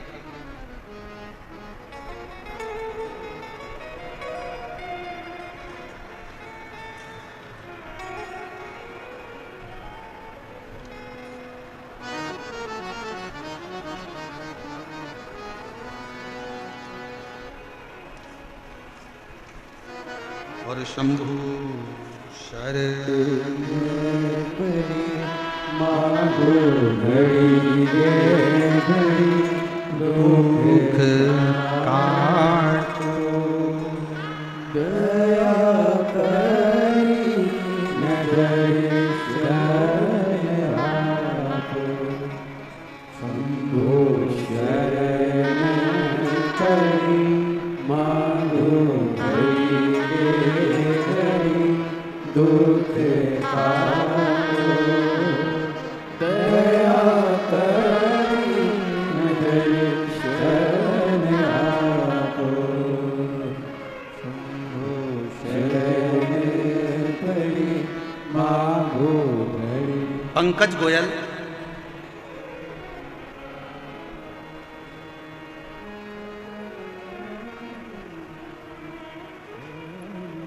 grand Omaxe, Noida, Uttar Pradesh. Mobile number ये है। गुरुदेव, मेरे बाबा का मैं क्या वर्णन करूं? कंपनी का पैसा था, रुपयों से भरा बैग, कहीं बैठे हो तो हाथ हिला सकते हैं, आप ही आ जाओ, आ जाइए। रुपयों से भरा बैग कंपनी का एक लड़का लेकर जा रहा था पैसे को जमा करने के लिए, और वो बैग गाड़ी में, ऑटो में रखा रहा। नोएडा सिटी में वो भरा हुआ बैग रह गया, पूरी दूर हलचल मच गई। स्वागत करें। देखिए, जब तक जीप पर बाबा भोलेनाथ की कृपा ना हो तब तक इस पृथ्वी पर, इस दुनिया में, इस संसार में कोई भी कार्य संभव नहीं हो सकता। और हम सभी देवादिदेव महादेव के चरणों के दास हैं, उनके चरणों में ही हम अपना जीवन यापन करें, उनकी कृपा दृष्टि के साय में ही हम अपना जीवन यापन करें। इससे बड़ा ही सुंदर और सरल तरीका नहीं हो सकता। और देखिए पूज्य गुरुदेव ने हम सभी को बड़ा ही सुंदर और सरल तरीका बताया है भगवान से जुड़ने का। एक लोटा जल सारी समस्याओं का हल। एक लोटा जल लेकर हम जब पास के मंदिर जाते हैं, देवालय जाते हैं, शिवालय जाते हैं, तो निश्चित ही सारी समस्याओं का निदान तो निकलता ही है और देवादिदेव महादेव की कृपा दृष्टि भी हम सभी भक्तों को प्राप्त होती है। हम सभी भक्तों के ऊपर उनका आशीर्वाद सदैव बना रहता है। और देखिए उनकी कृपा दृष्टि के साय में हम अपना जीवन यापन करें, इससे बड़ा सौभाग्य हमारे जीवन में नहीं हो सकता। और देखिए आज हम सभी जानते हैं, देखते हैं एक नई बीमारी उठ रही है जिसका नाम डिप्रेशन है। आज हर 10 व्यक्ति में से 4 व्यक्ति को ये बीमारी रहती है। आज हर 10 व्यक्ति में से 4 व्यक्ति का यही कहना रहता है कि मैं बहुत ज्यादा डिप्रेशन में हूं, बहुत ज्यादा टेंशन में हूं, मेरा दिमाग बिल्कुल कहीं नहीं लगता, मेरा माइंड बिल्कुल काम नहीं करता, मैं टेंशन में ही रहता हूं, मैं डिप्रेशन में ही रहता हूं। तो देखिए हम एक सुंदर लघु कथा के माध्यम से ये श्रवण करेंगे, ये समझेंगे कि डिप्रेशन क्या है, टेंशन क्या है, हमारे जीवन में टेंशन क्यों है और डिप्रेशन क्या है। ये हम सभी एक सुंदर छोटी सी लघु कथा के माध्यम से श्रवण करेंगे। देखिए एक सज्जन थे, लगभग जो उनकी उम्र 45 से 50 वर्ष थी। उनकी धर्मपत्नी ने एक काउंसिल के पास उनकी अपॉइंटमेंट लिया, जो कि एक अच्छे ज्योतिषी भी थे। उनको उनकी धर्मपत्नी ने वो सज्जन को एक अच्छे ज्योतिषी के पास लेकर गई, अच्छे काउंसिल के पास लेकर गई, उनकी अपॉइंटमेंट वहां पर फिक्स करी और वो सज्जन को लेकर उनकी धर्मपत्नी वो काउंसलर के पास गई। उस सज्जन को काउंसलर के पास लेकर गई तो पत्नी बोलती है कि ये बहुत डिप्रेशन में रहते हैं, ये बहुत टेंशन में रहते हैं। अब अपने जीवन में इनको टेंशन और डिप्रेशन के माध्यम से न कुछ समझ आता है और ना ही ये कुछ करते हैं। बस इनको अपने जीवन में बहुत ज्यादा डिप्रेशन है, बहुत ज्यादा टेंशन है। तो उनकी धर्मपत्नी, वह सज्जन की धर्मपत्नी जो थी, वो काउंसलर के पास अपनी पति की कुंडली भी लेकर जाती है, वह सज्जन की कुंडली भी लेकर जाती है, क्योंकि वह काउंसलर जो थे एक अच्छे ज्योतिषी भी थे। तो उसी हिसाब से, उसी माध्यम से वे ज्योतिषी उस सज्जन की कुंडली देखने के बाद वो सज्जन से बोलते हैं कि आपकी कुंडली के माध्यम से, आपकी कुंडली के हिसाब से आपको ऐसी कोई बीमारी नहीं है, ऐसा कोई डिप्रेशन नहीं है, ऐसा कोई टेंशन नहीं है। और उन काउंसलर ने वो सज्जन की कुंडली देखने के बाद काउंसलिंग शुरू करी। तो उन्होंने कुछ पर्सनल बातें उस सज्जन से पूछी, अपनी लाइफ की, अपनी जिंदगी की कुछ पर्सनल बातें उस सज्जन से पूछी। तो वह सज्जन अपनी बात बताने से पहले ही काउंसलर ने उनकी जो धर्मपत्नी थी उनको बाहर जाने को बोला। उनकी धर्मपत्नी जैसे ही काउंसलर ने बोला वो बाहर जाकर बैठ गई और वे सज्जन अपनी सारी जीवन की बातें, अपनी सारी जीवन की गाथाएं वो काउंसलर को बताने लगे। वो काउंसलर के सामने जब अपने सारे जीवन की बातें बोलने लगे कि मैं बहुत ज्यादा चिंताओं में दबा रहता हूं, मैं बहुत ज्यादा टेंशन में रहता हूं, नौकरी का प्रेशर हो, बच्चों की एजुकेशन का, या चाहे उनकी जॉब का टेंशन हो, घर का लोन हो या कार का लोन हो, मुझे कुछ भी अच्छा नहीं लगता। दुनिया मुझे तोप समझती है, पर मैं एक कारतूस के बराबर भी मेरे पास सामान नहीं है। उन सज्जन ने वो काउंसलर को अपने जीवन की सारी बातें बता दी, सारी बातें सुना दी। और इस प्रकार उन सज्जन ने अपने जीवन की सारी बातें जब वो काउंसलर को बोली, तब वो काउंसलर ने बड़ी आराम से उन सज्जन की बात सुनने के बाद उन सज्जन को बड़े ही प्रेम से जवाब दिया कि आपने 10वीं की कक्षा कौन से स्कूल से पढ़ी थी, कौन से स्कूल से आपने 10वीं की कक्षा का एजुकेशन किया था। तभी वो सज्जन उस काउंसलर को उस स्कूल का नाम बताते हैं और 10वीं का अपना जो उन्होंने एजुकेशन करा था जिस स्कूल से, उस स्कूल का नाम बताते हैं। तभी काउंसलर उस सज्जन को बोलते हैं कि आपने जिस स्कूल से 10वीं की कक्षा पढ़ी है उस स्कूल में आप जाना और उस स्कूल से आपकी 10वीं की कक्षा का रजिस्टर लेना और उस रजिस्टर में जितने छात्र, जितने आपके मित्र आपके साथ पढ़ाई करते थे, उन सभी का नाम उस रजिस्टर से निकालना और उन सभी की जो अभी जीवन यापन कर रहे हैं, वो अभी जिस हिसाब से अपना जीवन यापन कर रहे हैं, वो सभी 1 महीने के अंदर आप पूरा नोट करना और उस रजिस्टर को पुनः मेरे पास 1 महीने बाद लेकर आना। वो सज्जन बड़ी ही मेहनत करने के बाद, बड़ी मेहनत से 1 महीने में वो कुछ अपने मित्र जो अपने साथ 10वीं की कक्षा में पढ़ाई करते थे उन सभी का नाम लिख देते हैं, और 120 लोग उनके साथ जो कक्षा में पढ़ाई करते थे उन सभी का 1 महीने भर कोशिश करने के बाद वो नाम लेते हैं, और उन सभी का जीवन जिस हिसाब से वो अपने जीवन को यापन कर रहे थे वो पूरा उनका जीवन नोट करते हैं, एक रजिस्टर में पूरा उनका जीवन लिखते हैं। देखिए कुछ सहपाठी के बारे में जब वो जानकारी मिली और आश्चर्य यह था, उनकी जो सहपाठी थे वो 20 लोग मृत्यु हो चुकी थी। जो 120 उनके सहपाठी थे उनमें से उनके 20 लोगों की मृत्यु हो चुकी थी, और 60 लोग विधवा और विद्युत थे, और 13 लोग तलाकशुदा थे, और 10 लोग नशेड़ी थे। और यह सब जानकारी वे सज्जन अपनी डायरी में नोट करते हैं, वे अपनी डायरी में लिख रहे थे। और लोगों में जो 10 नशेड़ी थे वो इस हालात में थे, वो इस कंडीशन में थे कि वो खुद स्वयं से कुछ बोल नहीं सकते थे, वो खुद स्वयं से कुछ जवाब नहीं दे सकते थे, और कुछ इतने गरीब थे कि वह सोच भी नहीं सकता था, वह सज्जन कभी सोच भी नहीं सकता था कि उनके सहपाठी इतने गरीब भी होंगे।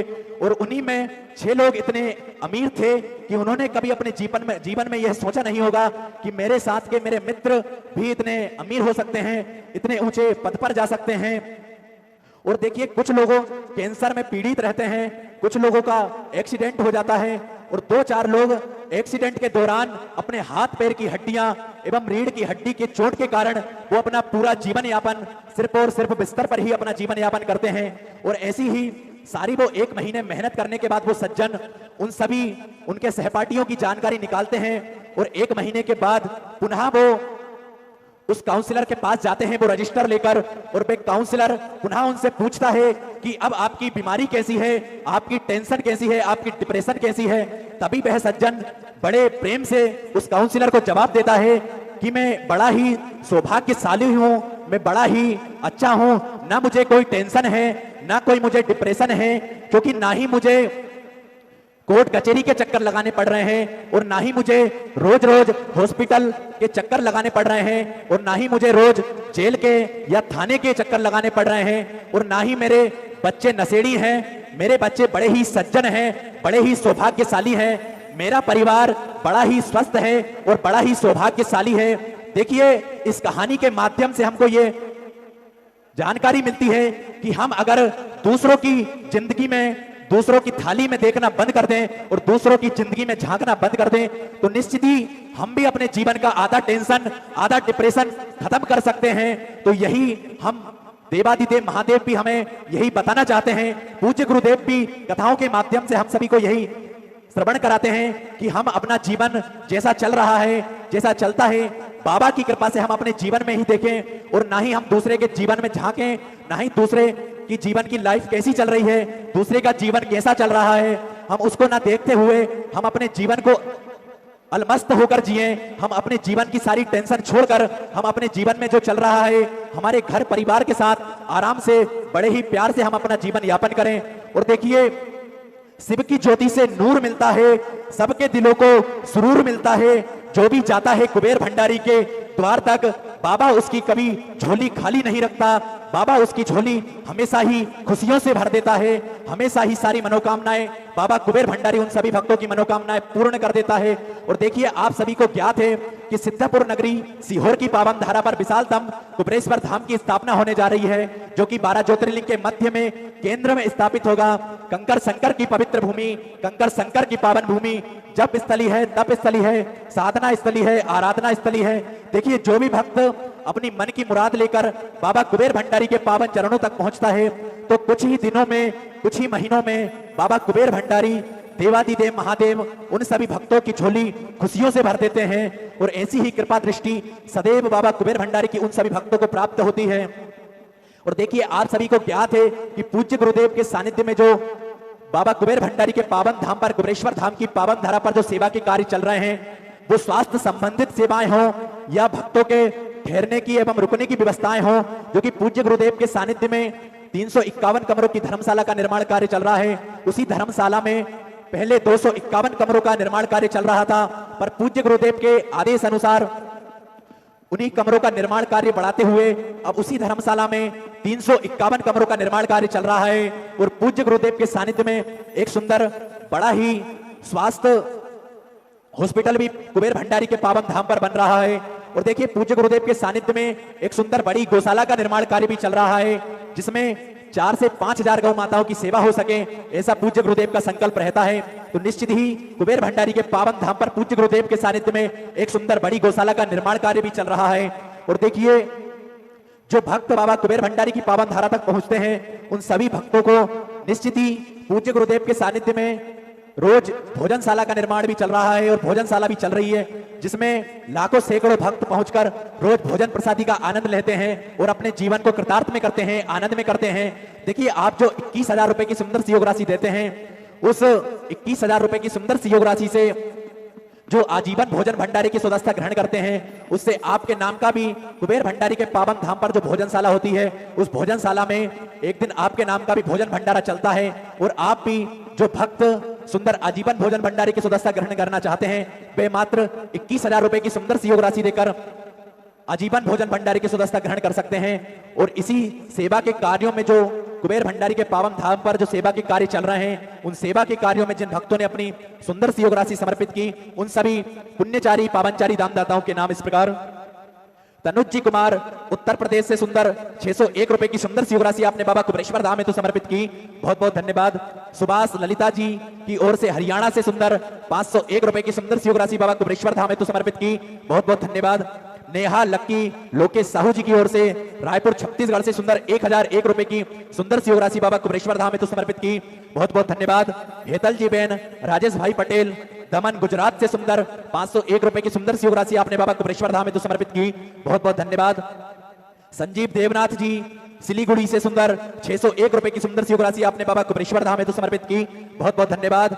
बीना जी शर्मा रोहतक हरियाणा से सुंदर आपने 501 रुपए की सुंदर सी योग राशि बाबा कुबेरेश्वर धाम में तो समर्पित की, बहुत बहुत धन्यवाद। आकाश जी तारे पालघर से सुंदर 501 रुपए की सुंदर सी योग राशि बाबा कुबेरेश्वर धाम में तो समर्पित की, बहुत बहुत धन्यवाद। आनंद जी राज रांची से सुंदर 1,001 रुपए की सुंदर सी योग राशि बाबा कुबेरेश्वर धाम में तो समर्पित की, बहुत बहुत धन्यवाद। रोहित कुमार ईश्वरी देवी गांधीनगर गुजरात से सुंदर 1,001 रुपए की सुंदर सी योग राशि बाबा कुबेरेश्वर धाम में तो समर्पित की, बहुत बहुत धन्यवाद। भीमाबाई तुलसीराम जी काले की ओर से संभाजी नगर महाराष्ट्र से सुंदर 2,201 रुपए की सुंदर सी योग राशि बाबा कुबेरेश्वर धाम में तो समर्पित की, बहुत बहुत धन्यवाद। पुष्पेंद्र जी सिंह ग्रेटर नोएडा से सुंदर 2,200 रुपए की सुंदर सी योग राशि आपने बाबा कुबेरेश्वर धाम में तो समर्पित की, बहुत बहुत धन्यवाद। सर्वेश कुमारी जी बाराबंकी से सुंदर 501 रुपए की सुंदर सी योग राशि आपने बाबा कुबेरेश्वर धाम में तो समर्पित की, बहुत बहुत धन्यवाद। श्रीमती आकांक्षा जी खोडियार गुजरात से सुंदर 501 रुपए की सुंदर सी योग राशि आपने बाबा कुबेरेश्वर धाम में तो समर्पित की, बहुत बहुत धन्यवाद। राजू जी दास मुजफ्फरपुर से सुंदर 501 रुपए की सुंदर सी योग राशि बाबा कुबेरेश्वर धाम में तो समर्पित की, बहुत बहुत धन्यवाद। संगीता कुमारी जी की ओर से समस्तीपुर बिहार से सुंदर 501 रुपए की सुंदर सी योग राशि आपने बाबा कुबेरेश्वर धाम में तो समर्पित की, बहुत बहुत धन्यवाद। अनुराग शर्मा जी प्रयागराज उत्तर प्रदेश से सुंदर 501 रुपए की सुंदर सी योग राशि आपने बाबा कुबेरेश्वर धाम में तो समर्पित की, बहुत बहुत धन्यवाद। जसवीर सिंह दहरपुर से सुंदर 1,601 रुपए की सुंदर सी योग राशि आपने बाबा कुबेरेश्वर धाम में तो समर्पित की, बहुत बहुत धन्यवाद। ममता अभिषेक वर्मा जी कानपुर उत्तर प्रदेश से सुंदर 1,100 रुपए की सुंदर सी योग राशि आपने बाबा कुबेरेश्वर धाम में तो समर्पित की, बहुत बहुत धन्यवाद। देश पांडे जी भोपाल मध्य प्रदेश से सुंदर 501 रुपए की सुंदर सी योग राशि आपने बाबा कुबेरेश्वर धाम में तो समर्पित की, बहुत बहुत धन्यवाद। कान्हा जी साव हावड़ा से सुंदर 1,001 रुपए की सुंदर सी योग राशि आपने बाबा कुबेरेश्वर धाम में तो समर्पित की, बहुत बहुत धन्यवाद। सागर गौतम जी जबलपुर मध्य प्रदेश से सुंदर 1,100 रुपए की सुंदर सी योग राशि आपने बाबा कुबेरेश्वर धाम में तो समर्पित की, बहुत बहुत धन्यवाद। बसंत देवी जी यादव ठाणे से सुंदर 1,001 रुपए की सुंदर सी योग राशि बाबा कुबेरेश्वर धाम में तो समर्पित की, बहुत बहुत धन्यवाद। संध्या सोमनाथ जी सरडे पुणे महाराष्ट्र से सुंदर 4,001 रुपए की सुंदर सी योग राशि आपने बाबा कुबेरेश्वर धाम में तो समर्पित की।